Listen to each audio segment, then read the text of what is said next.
Dicen que el camino al infierno está pavimentado de buenas intenciones, y nuestro protagonista de hoy es la encarnación de ese dicho. No hablamos de un científico que fue un nazi ni que le trabajó a Stalin. Estamos hablando de un ingeniero mecánico que se esforzó y se esmeró por mejorar la seguridad de automóviles y refrigeradores. ¿El resultado? Miles de personas envenenadas con plomo y un agujero gigante en la capa de ozono que aún luchamos para que termine por cerrarse. Soy Sebastián Ortiz y el día de hoy te invito a conocer la historia de Thomas Midgley, un científico cuyas buenas intenciones terminaron produciendo enormes daños a la salud de millones de personas, además de un daño ambiental colosal. Así que, adelante. Pero, no te olvides antes suscribirte a mis redes en YouTube, Facebook e Instagram. Y ahora que he pasado este aviso económico, adelante.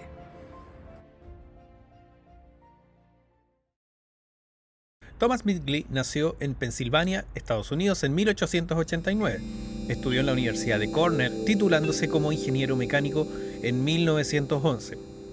A partir de 1911 entró a trabajar en la General Motors, que era ya entonces una importante compañía de autos que había tomado la decisión de inclinarse por los motores de gasolina. Recordemos que a comienzos del siglo XX todavía no había una decisión sobre qué tipo de motor iban a tener los autos. Habían autos que funcionaban con motores eléctricos, los motores a benzina, incluso hubo algunos prototipos de autos a carbón.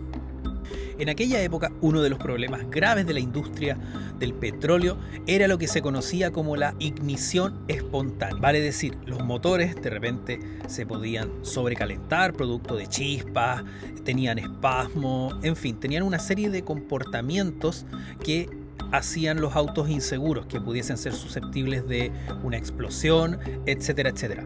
Pues bien, en 1921, luego de trabajar durante muchos años en solucionar este problema, encontraron un compuesto que aparentemente inhibía todos estos problemas en el encendido del motor. Se llamaba tetraetilio de plomo, que tenía carbono, hidrógeno y plomo. En aquella época ya se sabía de que el plomo era venenoso para el cuerpo humano, de lo cual vamos a hablar en otro video, espero que próximamente.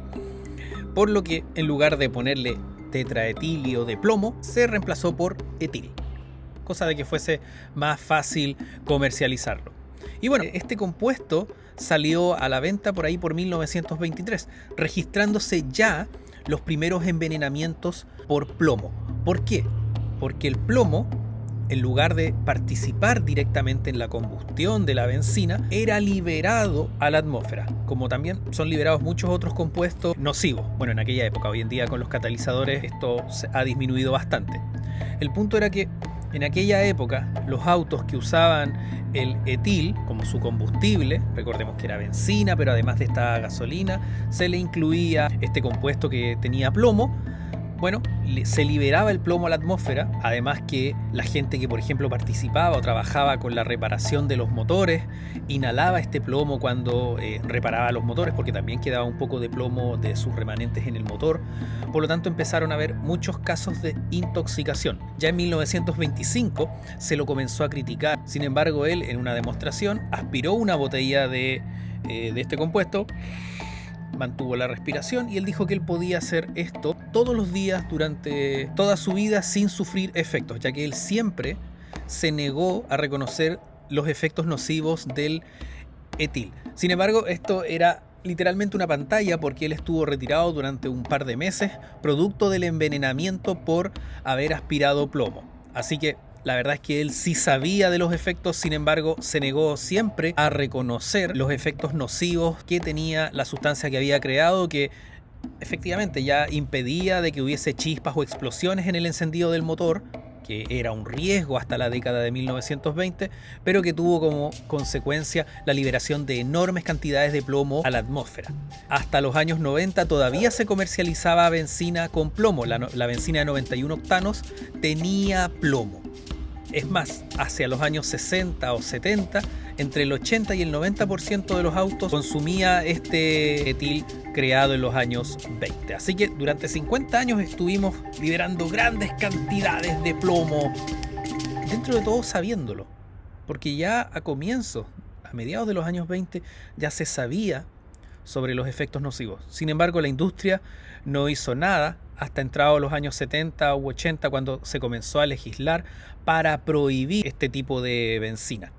Pero nos falta la segunda obra maestra de nuestro amigo Midgley. Luego de haber trabajado en la elaboración de este compuesto que incluía plomo para hacer más seguro el encendido de los automóviles, Midgley se alejó de esta industria y se enfocó a resolver otro problema ingenieril que tenía que ver con la seguridad de los refrigeradores. En aquella época los refrigeradores usaban como gas refrigerante dióxido de azufre, amoníaco y un compuesto llamado clorometano, que no tengo idea para qué sirve ni de qué trata básicamente. El punto era que estos tres compuestos eran altamente inflamables. En contacto con el aire podían hacer combustión espontánea y producir una explosión o un incendio, que fue un problema muy serio a inicios del siglo XX. Tener un refrigerador era un lujo, pero era un lujo inseguro. Y bueno, Thomas Midgley se abocó a la tarea de buscar algún gas que fuese un mejor refrigerante. ¿Cuál encontró? Lo que se conocía como freón, o también clorofluorocarbono. Es decir, una molécula bastante grande compuesta de cloro, de fluoro y de carbono. Esta molécula, a diferencia de los gases anteriores, el amoníaco, etcétera, etcétera, no era inflamable. Además era inolora y no era dañina para el ser humano. O sea, uno podía inhalar clorofluorocarbono sin tener miedo a envenenarse. Pero, durante la Segunda Guerra Mundial, el ejército estadounidense se dio cuenta de que los CFC, el freón, como se le llamaba coloquialmente, era muy bueno esparciendo, por ejemplo, insecticidas en los campamentos de los soldados. Por lo tanto, después de la Segunda Guerra Mundial, comenzó a usarse ampliamente como spray para ser un insecticida, para lo que uno se pone en de inhalador para quienes tenemos asma, etcétera, etcétera, liberándose enormes cantidades de clorofluorocarbono a la atmósfera. Hay que señalar que Midgley murió en 1944 y en aquella época con suerte se conocía la capa de ozono y no se tenía idea alguna sobre la importancia de la capa de ozono para la atmósfera.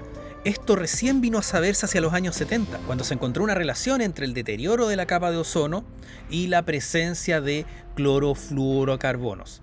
En aquella época todavía la industria se resistía, porque estábamos hablando que había que dejar de usar los CFC en refrigeradores, aerosoles, desodorantes. Toda una industria había en torno a los CFC. Sin embargo, en 1987, en el Protocolo de Montreal, el mundo completo se propuso dejar de usar los clorofluorocarbonos en lo que fuera: insecticida, bombas de calor, desodorantes, inhaladores para el asma, refrigerantes, etc.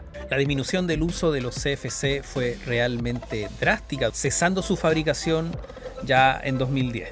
Es más, ya en la década pasada, hacia fines del 2010, pensemos 2015, 2018, se observó indicios de recuperación de la capa de ozono, lo que se estima que podría terminar de cerrarse este agujero hacia fines de este siglo.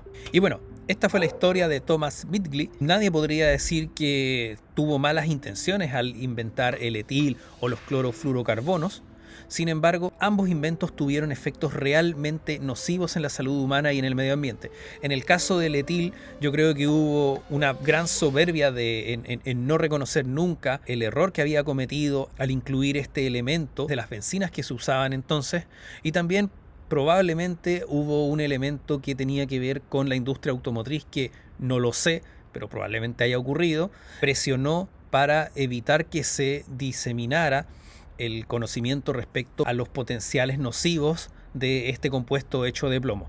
Respecto a los clorofluorocarbonos, la verdad es que este científico no tiene responsabilidad alguna, ya que cuando él los desarrolló por ahí fines de los 20, inicios de los 30, ni siquiera se conocía la capa de ozono. La capa de ozono fue descubierta más o menos por entonces, pero no se entendía bien ni su funcionamiento ni su importancia. Y bueno, yo creo que este video también puede servir como reflexión para pensar en cómo muchas veces la humanidad se embarca en inventos, se embarca en tecnologías sin saber los efectos secundarios que ésta puede traer. Así que si les gustó este video, no se olviden suscribirse a mi canal, a mis redes en Facebook, Instagram y YouTube y darle like a la campanita, suscribirse y estar visitando constantemente mis páginas para recibir más videos sobre ciencia.